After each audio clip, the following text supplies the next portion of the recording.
Olá, eu sou o Dr. Paulo Domênico Júnior, cirurgião plástico, e você está assistindo o Dose da Beleza. Eu sou a doutora Lilian Anami, doutora em odontologia, especialista em harmonização orofacial. Esse podcast nasceu da nossa vontade de aprofundar discussões que envolvem saúde, estética e escolhas conscientes. Aqui a gente fala sobre o que acontece dentro e fora do consultório, condutas médicas, dilemas éticos e modismos perigosos. Tudo com responsabilidade e sem sensacionalismo. E hoje o tema é interessantíssimo. Dismorfismo corporal. Já ouviu falar? O Dose da Beleza tem o apoio do escritório Ariane Vilas Boas, advocacia especializada em direito médico, referência na proteção jurídica de profissionais da área da saúde. Porque atuar com segurança jurídica é parte do cuidado que todo profissional da saúde merece. Então aproveita para curtir o vídeo, comenta aqui embaixo, manda para um colega e deixa uma sugestão de um convidado que você gostaria de assistir no Dose da Beleza. Vamos juntos para mais um episódio? Dose da Beleza, onde estética e saúde caminham juntos. Com o Dr. Paulo Domênico Júnior E doutora Lilian Anami. Para falar sobre esse tema, a gente convidou o Dr. Henrique Pessoa, que é médico formado pela PUC de São Paulo e atua em psiquiatria e medicina da família e da comunidade, com foco em assistência à população de vulnerabilidade social. É pós-graduado em psiquiatria junto ao Instituto de Psiquiatria do Hospital das Clínicas da Faculdade de Medicina da USP e em psicopatologia fenomenológica pela Faculdade de Medicina da Santa Casa de São Paulo. O Dr. Henrique possui atuação prévia no serviço de Hospital Francisca Júlia, na Unidade de Emergência e Saúde Mental do mesmo complexo, e no CAPS Infanto Juvenil de Jacareí. Atualmente, ele é médico assistente do Hospital Chuí, de Psiquiatria, e também é professor de Psiquiatria da Faculdade de Medicina Humanitas e da pós-graduação em Psiquiatria da mesma instituição. Seja bem-vindo, Dr. Henrique. Seja bem-vindo. Muito obrigado, Paulo. Lilian, muito feliz de estar aqui. Muito bom. Vamos fazer um contexto sobre esse assunto tão importante. Você sabia que cerca de 2% da população mundial sofre com transtorno dismórfico corporal, também conhecido como dismorfismo corporal? No Brasil, estima-se que o número de pessoas com transtorno ultrapasse 4 milhões. Esse transtorno é caracterizado por uma preocupação excessiva com supostos defeitos na aparência e que muitas vezes não são perceptíveis para as outras pessoas. No contexto da saúde estética, isso se torna ainda mais sensível. Muitos pacientes recorrem a procedimentos ou cirurgias sem tratar a raiz emocional e psicológica do problema. Então hoje a gente recebe o Dr.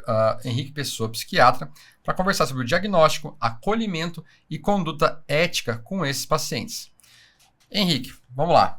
Como que o transtorno dismórfico corporal costuma se manifestar? Quais são os primeiros sinais que geralmente aparecem? Legal, Paulo, a pergunta, porque acho que a sua pergunta ela serve já como uma medida de cuidado, né? Pensar nos primeiros sinais, em como a coisa aparece, é já uma orientação, um cuidado para as pessoas, né? No sentido de reconhecer. E aí é muito importante o reconhecimento prévio. Então, aquela ideia pilar e comum para vários campos da saúde, para vários adoecimentos, né? De uma diagnose precoce, aqui ela também tem esse peso, essa importância. A gente vai entender como sinais precoces, como a manifestação clínica primeira do transtorno da dismorfia corporal, como sinais indiretos do núcleo do adoecimento. Explicar esse palavreado, né? Não vai aparecer, inicialmente, à primeira vista e claramente em torno da própria questão da dismorfia corporal.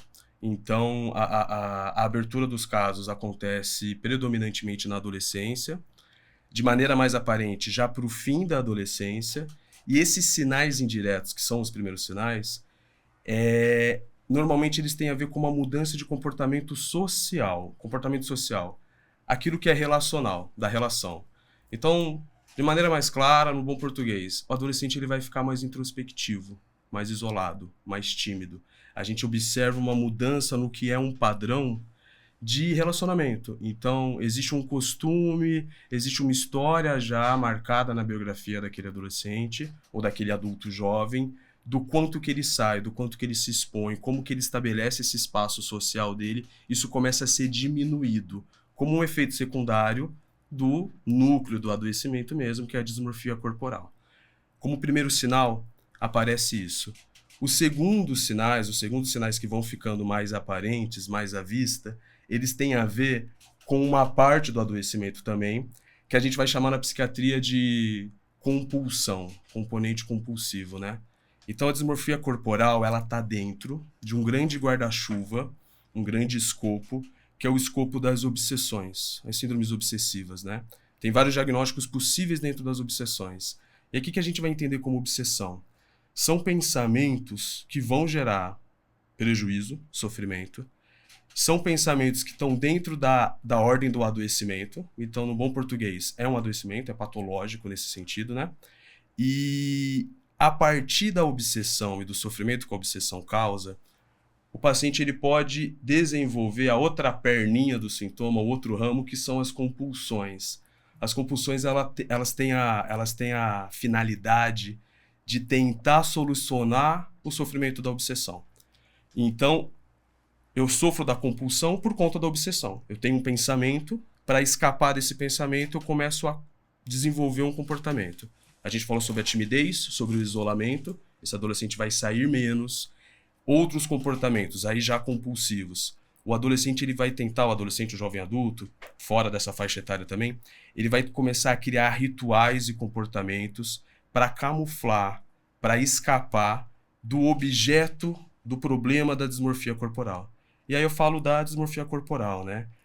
Existem critérios diagnósticos, existem jeitos da gente definir isso, mas acho que o principal, o cerne mesmo para a gente identificar e entender, é que a dismorfia corporal, ela é esse tipo de obsessão de incômodo, de desajuste, de insatisfação com a imagem do corpo, ou seja, como o corpo é visto pela própria pessoa. E aí uma característica muito importante da dismorfia corporal é que ela é, a gente fala segmentar. Ela é um corte muito pequeno, na prática, no bom português. É uma parte específica do corpo, né? Então eu estou muito, muito satisfeito com o meu nariz, com a sobrancelha, é bem segmentar, é bem localizado. A outra coisa que deixa muito clara da dismorfia corporal é a desproporção. Então é algo que fica muito claro, fica muito, muito indiscutível que está desproporcionado, né? Existem exemplos clássicos que estão no lugar do imaginário comum, do repertório comum, e aí pode-se falar eticamente, né? Como um exemplo. Então, exemplos clássicos e populares, né? De celebridade. O caso do sofrimento do Michael Jackson, do cantor, por exemplo. Sim. É um caso muito clássico, né? E, de novo, muito segmentar, né? Claro, existe o atravessamento de vários outros sofrimentos ali, da biografia, mas uma questão muito específica era a questão do nariz, por exemplo, né? E assim, você falou assim, ó, os jovens, né, começam a manifestar ali. Mas existe um perfil predominante? Isso acomete mais mulheres, né? Uma característica social, econômico. Como que você pode trazer isso pra gente? Perfeito. Tem sim um perfil. E o perfil é outra pergunta valiosa, porque falar sobre esse perfil mais específico fala um pouco, esbarra, aponta, para talvez a gente lembrar e discutir a natureza do adoecimento psiquiátrico, né? Claro, pro adoecimento, pro sofrimento humano de maneira geral, mas talvez no sofrimento psíquico e na doença psiquiátrica, nos transtornos, isso fique mais claro, mais evidente. A multifatoriedade é muito multifatorial, né? Então a gente não vai trabalhar com a ideia de uma causa específica, é sempre a construção e associação de diferentes causas, o que entra no contexto que você trouxe, Paulo, de um recorte social, gênero. Classicamente, a população feminina é muito mais vulnerável, né? Os quadros vão abrir com uma prevalência muito maior para a paciente mulher. A abertura do quadro, e a gente fala de abertura de maneira importante porque é lá que ele estabelece. Então, é lá que o adoecimento acontece. Vai acontecer, principalmente nesse intervalo que a gente fala, do final da adolescência, início da vida jovem adulto, né? Isso não exclui outras faixas etárias. E outros recortes mais específicos. Esse recorte mais específico equivale também a uma outra ideia que a gente usa que é importante, que é a ideia de fator de risco, né? Então, quais fatores que me colocam num risco maior de desenvolver esse adoecimento? Além do gênero feminino, uma questão cultural, né? A gente entende que os padrões estéticos para a mulher, no nosso recorte temporal, eles são muito mais rígidos, muito mais exigentes, né? De fatores de risco, então, pensando num perfil. Exposição a sofrimento público vexamatório, especificamente bullying.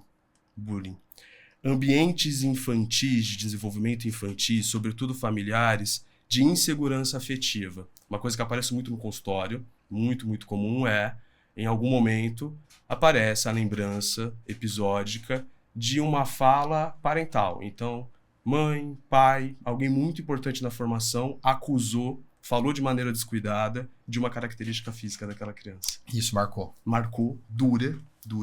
Eu falei, né? Aparece comum, é como apareceu no consultório. Mas demora. Porque é um lugar muito velado, muito doloroso. Sabe um exemplo que eu tive uma vez? Hoje em dia eu não faço mais cirurgias de rinoplastia no consultório, né? Mas é uma cirurgia que eu gostava muito de fazer e acabei focando em outra área. Mas uma vez, uma paciente falou assim que ela queria operar e ela se incomodava que ela e as irmãs tinham o nariz do pai, né? E que é uma coisa que a mãe falava. Então era como se fosse assim, minha filha é linda, né? Mas puxou o nariz do pai, né? Entendeu? E aí fica aquela coisa de você trabalhar nisso, né? Então, assim, como você disse, é um comentário que talvez a própria paciente não percebe isso, mas tá marcado. Perfeito. Isso de não perceber, fundamental também.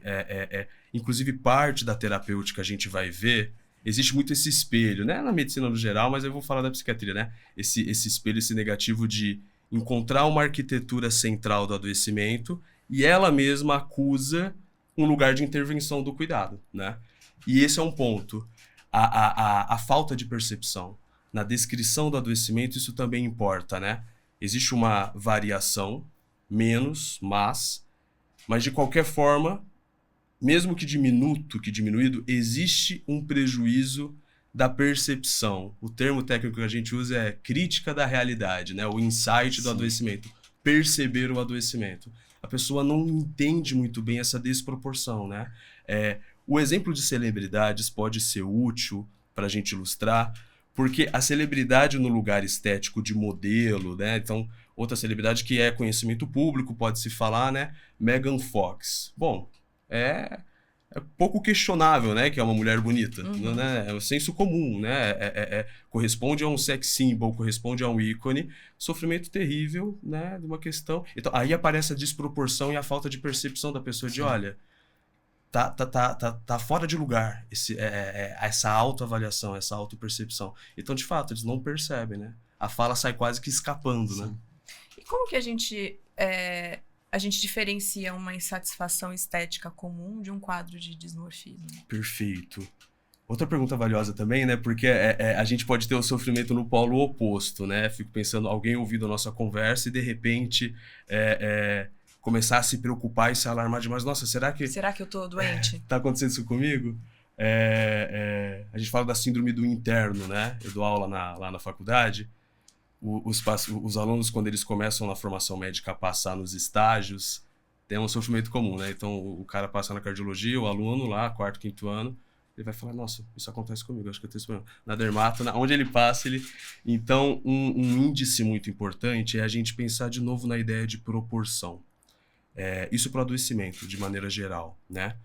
A insatisfação, o questionamento sobre aspectos corporais, por si só, pode corresponder, inclusive, a um movimento de saúde, né? Essa é uma maneira de experimentar o mundo. Eu vou vivenciando a minha vida ao longo do tempo e eu vou calculando a mim e ao mundo, e um cálculo sincero inclui notas não tão boas, né? A saúde, a felicidade acontece ali numa média.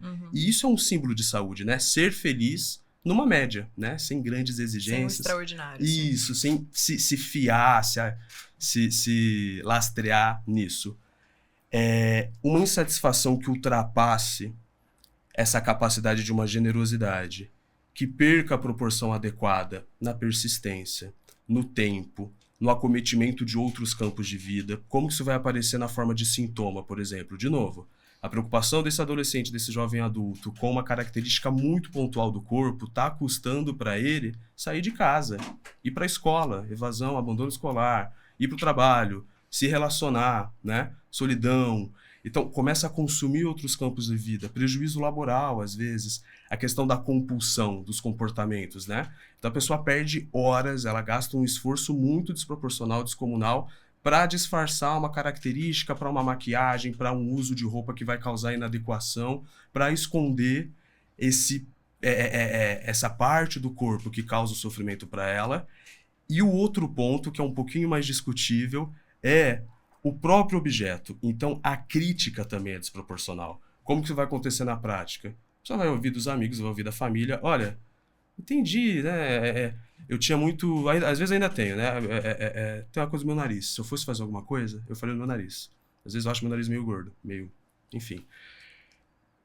Não me impede de sair de casa. Não, quando minha mulher vira pra mim assim e fala, amor, bobeira, tá? Não é o nariz do cara que você tem como referência, mas tá ok. Isso me convence. Eu falo, tá, realmente.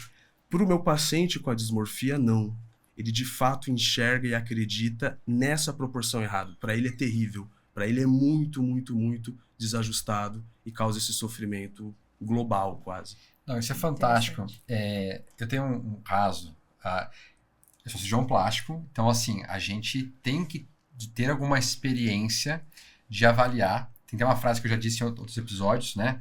Que um cirurgião falou assim, que ele fez a casa, o carro dele com as pacientes que ele operou, mas a carreira dele e o nome com as pacientes que ele não operou. Maravilhoso. Né? Que ele enxergou aquilo ali. E eu tive um caso, logo no meu começo de carreira, de uma prótese de mama que eu pus e ficou muito bem colocado. E ela voltava com muitas queixas, né? E eu tentava assim, será que eu não estou percebendo alguma coisa? E aí como que eu tentei utilizar para saber se era uma avaliação equivocada minha no começo de carreira ou não? Eu perguntei, você mostrou para o seu marido, para sua irmã, para sua mãe, para uma amiga? Ela falou, sim. Eu falei, e o que eles falaram? Não, falaram que tá ótimo. Aí eu percebi, hoje eu acho que eu conseguiria enxergar esse tipo de paciente antes, Sim. Mas no começo não. Como que você acha, né, que o profissional da saúde mental, né, ele pode ajudar, né, os profissionais da área da estética a identificar, talvez preventivamente, uma paciente que tem um transtorno desse, né, uma realidade distorcida, né, mesmo quando a gente não tem sinais evidentes e claros que isso está ali. Perfeito, perfeito. Paulo, eu acho que... Tô preocupado de ficar repetitivo. Mas a questão da proporção, para a psiquiatria, ela é muito, muito importante. A psiquiatria é um campo pouco consensual, né? A gente fala que o nosso objeto é um objeto complexo. Ele é pouco calculável, a mente, por medidas muito positivistas, né? Por medidas... pouco previsível, né? Pouco previsível, pouco...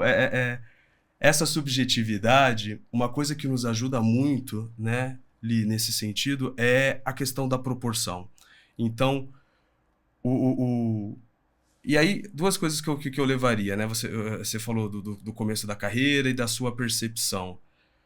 O lugar que o profissional, que o cirurgião plástico, que o profissional que vai acessar o cuidado estético, ele tem de encontro com o paciente, é muito valioso, muito, muito valioso. Na intimidade, na troca. Na psiquiatria a gente vai falar de intersubjetivo, nesse mundo de troca. E valorizar a intuição é muito, muito valioso. É uma coisa que a gente tende a ter dificuldade de fazer, sobretudo no começo da carreira, né? Então, o feeling, isso não é descuido, né? Poxa, mas eu ao invés de uma escala aqui, ao invés de uma métrica mais objetiva, eu vou dar muita voz para essa intuição, para essa preocupação Ela não precisa ser o valor absoluto, não é só a partir da intuição, né, que a gente vai decidir. Não ignore os sinais. Não ignore. E aí, a pergunta que você fez é fantástica também, né? Porque equivale a anamnese indireta, né? Então, tá, eu estou ouvindo essa vivência do paciente. E para o meio? Então, conversar com a família, quase que como regra, né? Na psiquiatria infantil e da adolescência, isso aparece muito mais marcado para a gente, é realmente uma regra. No adulto, sempre que possível também é bom, mas a gente ganha um contrapeso, uma contrabalança, né? Então, isso também é percebido no teu círculo, né? Esposa, irmãos, as pessoas próximas, ajuda a gente a confirmar essa intuição, né? E sobretudo, afiá-la, né? Com o tempo. E aí você diz muito bem, né? Hoje, talvez ficasse mais certo para ti logo de começo, né? Hoje a intuição vai afiando. Eu acho que com o passar do tempo a gente aprende a fazer as perguntas certas. Perfeito. A gente aprende a investigar um pouco mais daquele histórico do que o paciente está, às vezes, até tentando te esconder, né? Perfeito. Também sou professora e eu falo para os meus alunos que tem buracos que não são preenchidos com botox, preenchimento ou sei lá qual procedimento. Tem pacientes que eles precisariam estar no consultório do psicólogo, do psicanalista, do psiquiatra e não no meu. né?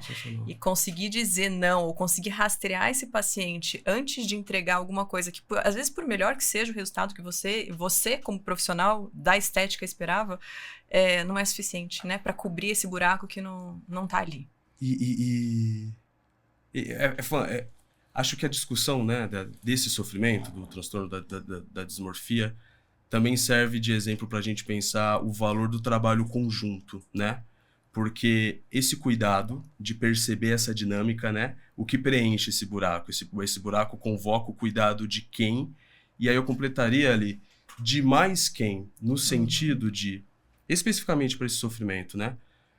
O lugar de convencimento de cuidado. O que eu quero dizer como convencimento de cuidado? Não só convencer a fazer a conduta mais adequada, mas convencer o paciente a uma experiência de cuidado com a saúde. Ele é muito hierárquico, ele é muito importante do profissional. E aí, uma coisa que às vezes, na melhor das intenções, pode acontecer, mas ela não necessariamente vai gerar o melhor resultado do paciente, é o seguinte: eu percebo isso, e aí eu encaminho pro psiquiatra, pro psicólogo, pro psicanalista, como uma transição completa. Qual é o risco? O risco é, se esse paciente não aderir, não mantiver esse acompanhamento dessa outra ordem em conjunto, é fácil ele encontrar algum outro profissional que não vai ter esse cuidado e vai realizar. E aí a história do Paulo também, né? A paciente volta várias vezes questionando, né, o procedimento. Isso é uma outra coisa que acontece na dismorfia, né? O paciente ele passa por vários e vários procedimentos e a meta é inalcançável. Sim. Inatingível. Inatingível.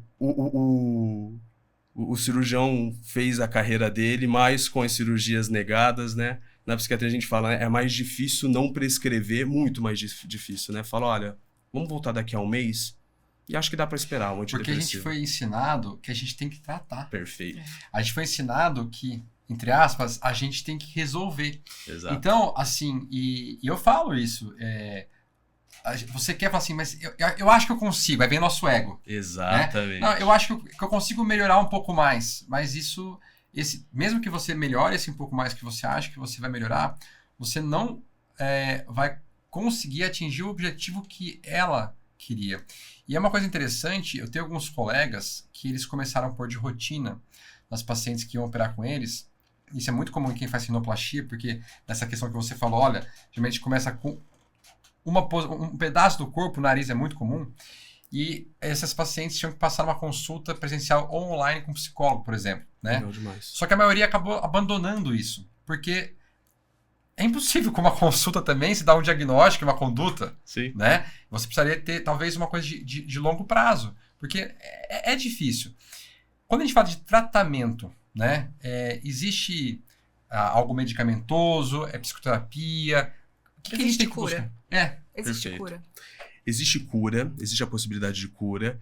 A palavra cura, como psiquiatra é chato com essa questão de discutir demais as coisas, né? A gente tem uma birra com essa palavra. O equivalente prático é o mesmo, né? A gente vai falar sobre uma remissão plena dos sintomas, né? Então o paciente vivenciar sem aqueles sintomas, sem aquele sofrimento que é patológico, né? A primeira linha do tratamento ele vai ser a psicoterapia. E aí a psicoterapia tem a sua própria dinâmica de tempo, de um próprio jeito de acontecer, né? A medicação ajuda muito. Questão medicamentosa a gente vai falar, e aí coincide ao campo obsessivo, aos outros adoecimentos, né?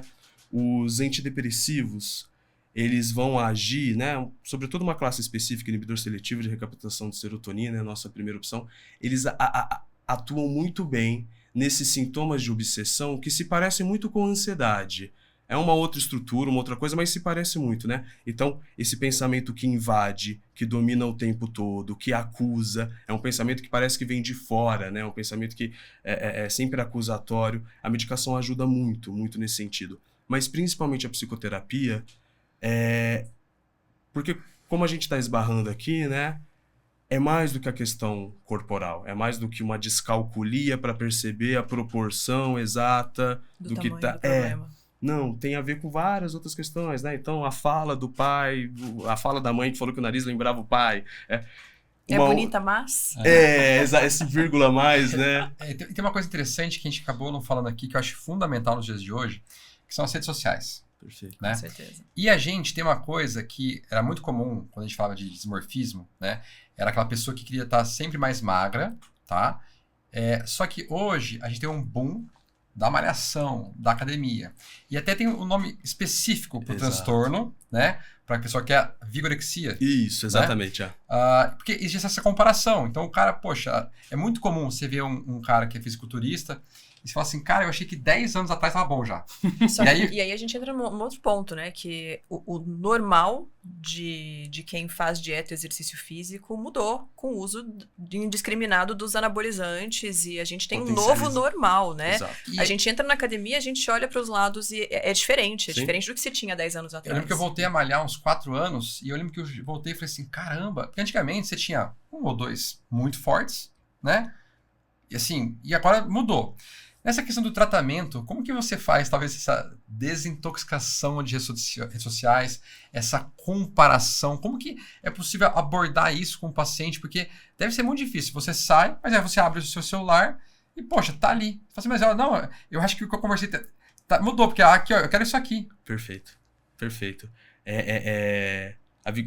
A gente considera como um especificador, né, do dismorfismo. Então, vigorexia, embora não chega ainda não está nos manuais nas últimas edições, mas é uma realidade que a gente vê, né, na vida prática, no consultório, nas academias.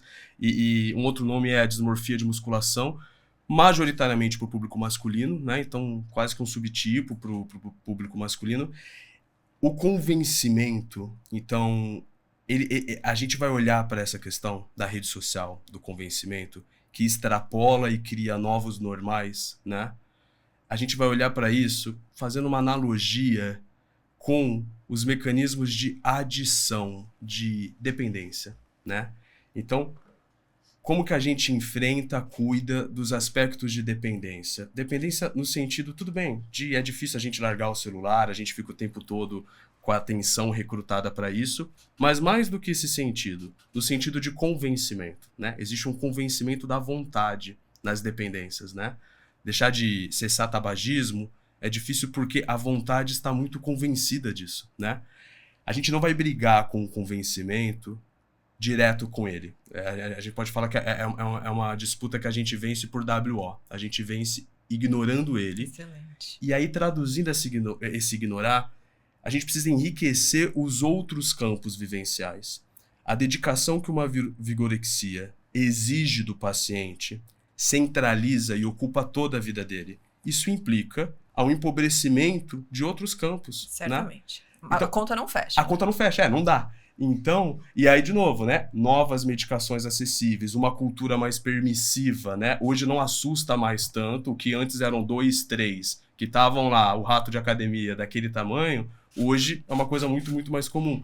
Então, a gente vai tratar enriquecendo os outros campos vivenciais da pessoa. Sensacional. Fantástico. Sensacional. Né? Ontem ainda a gente falou disso, né? De como isso tira essa pessoa de convívio, de atividade, de sei lá. Muito bom, Henrique. Acho que a gente ficaria algumas horas falando sobre isso por aqui, certamente. A gente precisa partir para os nossos quadros, para a parte final do nosso episódio de hoje. E o primeiro deles é o fazia e não faz mais. Eu quero saber de você, dentro da psiquiatria, que técnicas você utilizava no passado e que hoje já não utiliza, ou que caíram no desuso, que eram realizadas por colegas, enfim. Perfeito. Posso dar uma resposta mais genérica, que eu acho que eu consigo? Sim. Tá. Não duvidar. Sair de um primeiro atendimento, de uma primeira avaliação, sem questionar aquela primeira impressão que a gente tem, aquela primeira certeza. Acho que isso era uma coisa que eu consigo lembrar que fazia e dar aquela vergonha. Duvidava menos da impressão. Então, questionar pouco. Toda essa conversa que a gente está tendo de discutir, né? Poxa, liga para o psicólogo. O paciente passa com o cirurgião, passa com o cardiologista. Liga para o cardiologista, chama a família. Menos pressa que tinha, mais pressa que tinha antes. Isso é uma coisa que dá até um pouquinho de vergonha. A gente lembra de falar, ai, rapaz, muito apressado. Mas que bom que a gente aprendeu. Né? Sim, é isso. Henrique, a gente tem outro quadro que é o faria e não faria. Então aqui, quais condutas que você, se fosse paciente, mas com o seu conhecimento, né, faria ou jamais faria em relação à saúde mental e autocuidado? Legal. Faria, com certeza. Abertura ao cuidado, à psicoterapia e a buscar o atendimento. Acho que uma coisa que assusta, e a mim também, né, pensando como paciente, é a ideia de, bom, se eu procurar um atendimento, eu cruzo uma linha que não vai ter volta mais, ou eu vou estar casando e assinando um contrato. Vai. Né? Busca um atendimento, busca uma conversa, busca... E eventualmente até vai, porque vai te fazer tão bem que você não vai querer mais sair. Exatamente. A gente brinca um pouco de terapia, parece criança pequena para banho. Você leva 2 horas para convencer entrar. E depois mais 5 para... É engraçado essa coisa do nome, né? Um dia, conversando com o meu psicólogo, eu falei, o que a gente faz aqui? Porque você fala terapia, você pensa em tratamento, né? Perfeito. E ele falou assim, é uma análise. Ótimo. Entendeu? É uma análise. Ótimo. Ele falou, é uma análise. E agora eu tô falando como paciente aqui, que eu demorei meses para perceber, né, alguma mudança ali, mas que é assim mesmo, né? Tudo isso leva tempo. Sim. Né? Com certeza. Posso ir para dose única? Vamos lá. Dose única, eu vou te apresentar 5 situações clínicas. Eu queria uma orientação rápida dentro do que é possível aí. Tá. Primeira delas, adolescente com obsessão por selfies e filtros. Tá. É uma conduta, né? A principal. Isso. Tá bem. Vivenciar, desenvolver gostos comuns. Vou explicar o porquê. Nessa mesma dinâmica. Você não vai ganhar nada falando pro teu filho adolescente, pro teu aluno, pro teu amigo, larga esse celular, para com esses filtros, sai um pouco do quarto. Não. É uma briga que a gente vai perder. Como que a gente vai enriquecer essa vida? E aí o filtro, a preocupação com a imagem na selfie, no Instagram, no TikTok vai diminuir. Eu preciso jantar com o meu adolescente. Meu filho adolescente. Eu preciso dividir o mundo dele. Eu preciso entender que banda que ele gosta de ouvir, que série que ele gosta de dividir esse mundo. E aí, claro, dividir com os gostos afins é mais fácil. E depois você amplia esse convívio. Acho que a primeira... Isso. Conexão. Conexão. A gente falou disso quando a gente falou sobre os desafios da parentalidade. Perfeito. Adulto que evita sair de casa por vergonha da própria aparência. Tá. Na dinâmica do adulto, do psiquismo mais adulto, uma abordagem valiosa, um princípio terapêutico valioso é a gente tentar diminuir, vou falar de um jeito quase grosseiro, de tão simplificado, a importância, a impressão de que eu tô sendo visto por todo mundo, né? Então o nariz meu que me incomoda. Vocês não estão nem aí pra ele, né? Não é tão Ninguém importante assim. Exato. É isso aí. E aí, as abordagens terapêuticas que levam o paciente para uma centralidade menor disso, e aí falando em termos práticos, né? O que mais de incrível, o que mais de interessante existe na tua vida, que isso sim pode recrutar o olhar do outro. Fantástico. Né? Fantástico. Mudar o foco, né? Isso. Paciente com histórico de múltiplas cirurgias ou procedimentos estéticos sem melhora da autoestima. Tá. Talvez pareça contrassenso à primeira vista, mas aproximá-lo do cuidado do cirurgião plástico, do profissional, do cuidado estético. Por quê? Porque esse paciente nessa história, ele já está pulando de atendimento em atendimento. A transição de cuidado não vai funcionar para ele. O vínculo e o esperançamento dele está focado ainda nesse profissional. Então eu crio uma equipe. Né? Esse cuidado de, olha, pode ser sim que eu possa te ajudar, mas vamos fazer um tratamento junto, vamos fazer... Eu lembro um paciente que a consulta foi junto, a consulta foi com a colega dermatologista. Não encaminhá-lo por completo, sim. Eu acho. Né? Muito bom. Profissional da estética em sofrimento psíquico com a própria imagem. Sabe quando a gente começa a saber dos procedimentos e quer fazer tudo? Perfeito. Vai parecer vago de novo também, né? Eu ia falar sobre buscar um cuidado. Por quê? João, parece vago e óbvio, né? Mas o profissional da saúde, ele fica exposto a uma blindagem, um cegamento, né? Eu acesso o colega que é um amigo. Eu converso com ele no corredor do hospital, no corredor do consultório, no cafezinho. Então eu recorto o que poderia ser uma avaliação de cuidado. Eu acesso um cuidado recortado que não vai olhar ali para o cerne da questão, né? Então, esse sofrimento pode ser muito válido, né? O cuidado estético é muito valioso. O outro polo de negar isso é terrível, né? Preconceituoso. Mas isso precisa ser visto. O que acontece com o profissional de saúde? Não vê, né? Eu já sei, eu já estou aqui, eu converso com um colega, Então, marcar uma consulta, marcar uma conversa, um atendimento. Muito bom. Uma pessoa diagnosticada com um transtorno dismórfico corporal e que deseja iniciar um novo procedimento estético. O que fazer com ela? Tá.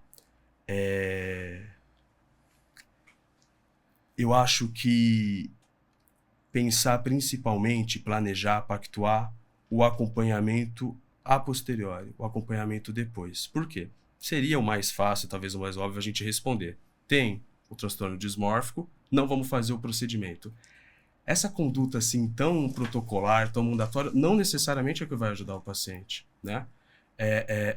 De novo, o vínculo, o acompanhamento, a intervenção cirúrgica, dermatológica, a intervenção estética, ela pode ser radicalmente terapêutica, inclusive para o paciente, sim, que tem o sofrimento do dismorfismo. A questão é que lugar que isso vai ocupar, né? E aí um outro jeito de falar isso, talvez, é narratividade. Uma das perguntas que a gente esbarrou também falava sobre como perceber os sinais precoces, né? Se o sofrimento tira narratividade do meu paciente, então ele não consegue contar uma história da própria vida que não fique presa nisso, tem alguma coisa estranha aí. Ótimo. Muito ótimo. bom. Até porque se a gente fica pensando nisso de dizer não, dizer não, dizer não e só dizer não, em algum momento ele vai achar quem diga sim. Esse é o problema maior. Em Perfeito. algum momento ele vai achar. Perfeito. Sabemos isso. disso. Excelente, Henrique. Bom, então para encerrar, nosso último quadro é o Por Trás do Carimbo. Conta pra gente um hobby, uma curiosidade, algo que o público não vê no Jaleco. Quem é o Dr. Henrique fora do consultório? Fora do consultório, o Dr. Henrique é atrapalhado, avoado. Pra ruim, isso me atrapalha, preciso de ajuda, tenho a minha terapia, tenho o meu cuidado. Mas pra parte boa também. Eu gosto muito desse tipo de conversa, desse tipo de discussão, de ler, Então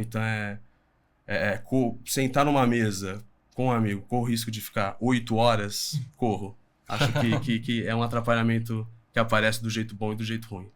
Olha, a gente gostou muito dessa Muito conversa, bom, muito, excelente. muito bom. Hoje a gente reforçou que saúde mental também é saúde estética e sem equilíbrio emocional, nenhuma transformação externa será suficiente. A beleza, ela pode ser um caminho de autoconfiança, mas precisa andar junto com responsabilidade e acolhimento. Aproveita para seguir a gente no @Dose da Beleza no Instagram e compartilha esse episódio com aquele colega que está precisando ouvir falar sobre esses transtornos. E também já se inscreve no nosso canal do YouTube, que toda semana tem episódio novo. A gente se encontra no próximo episódio de Dose da Beleza. Até lá!